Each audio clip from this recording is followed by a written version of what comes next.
সুপ্রিয় চাষী ভাইয়েরা, আসসালামু আলাইকুম। সবাইকে আন্তরিক প্রীতি এবং শুভেচ্ছা। এই পুকুরটি আব্দুল্লাহ আল মামুন স্যারের পুকুর। এই পুকুরটির আয়তন 100 শতক, অর্থাৎ 1 একর।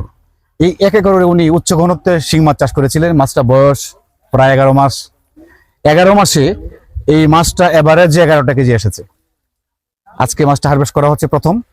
আজকে নিবে টোটাল 200 মনের উপরে, আগামীকালকে 200 মন নিবে। ধারাবাহিকভাবে 3 দিন এই মাছটা বিক্রি করা হবে এক নাগারে। এই পুকুরে খাবার গেছে এই পর্যন্ত প্রায় 850 মন।